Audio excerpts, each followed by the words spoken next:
One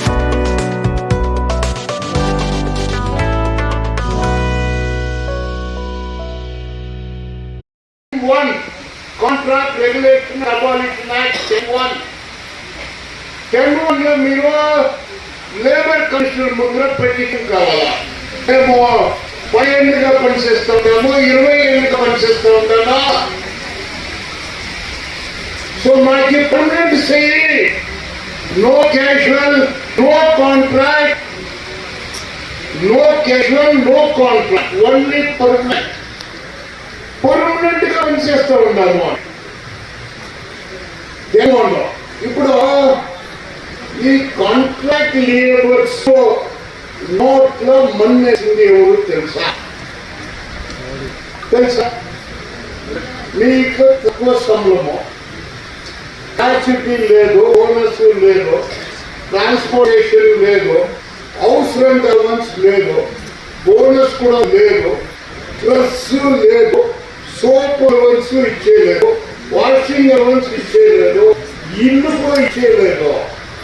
దీనికంత కారణము ఎవరో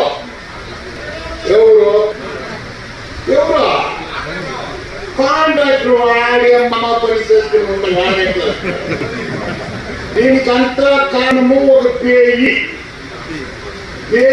అంటే వాజ్పేయి. పేయి అంటే తమిళలో పేయి అంటే భూతమ, వాజ్పేయి. ఇప్పుడు 1976 మీరు భూమి చేస్తే వస్తుంది. ఇందిరాగాంధీ ఎమర్జెన్సీ సందర్భంలో house keeping, dusting, cleaning, scavenging, sanitary, no contract, 76 notification Government of India, housekeeping, dusting, sweeping, scavenging, sanitation.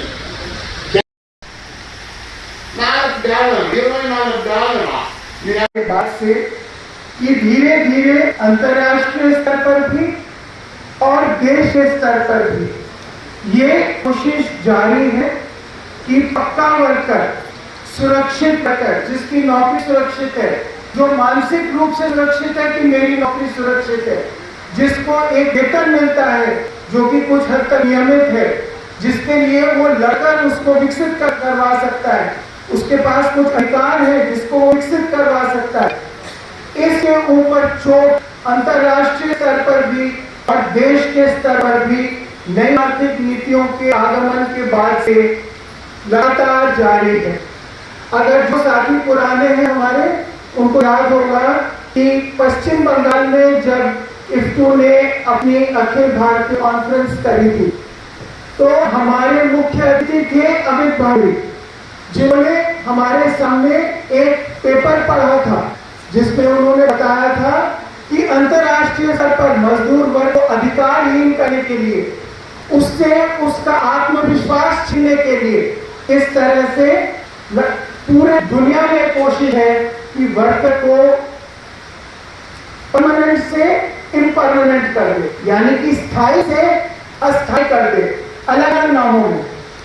उस समय वो नाम जिक्र में था, वो ये था कि भाई हम परमानेंट से इसको कॉन्ट्रैक्ट वर्कर बना देंगे, कॉन्ट्रैक्ट जॉब को कॉन्ट्रैक्ट कर देंगे, जॉब को डेली वेज कर देंगे।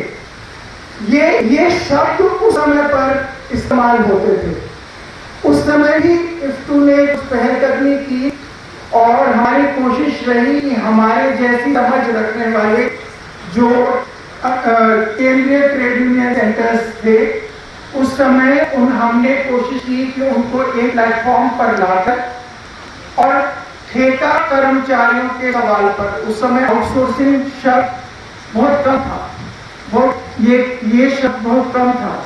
हमने तमिलनाडु में चेन्नई में एक अखिल भारतीय सम्मेलन का आयोजन किया, जिसने कॉन्ट्रैक्ट वर्कर के सवालों के ऊपर ध्यान आकर्षित किया, उसके ऊपर ने चर्चा की।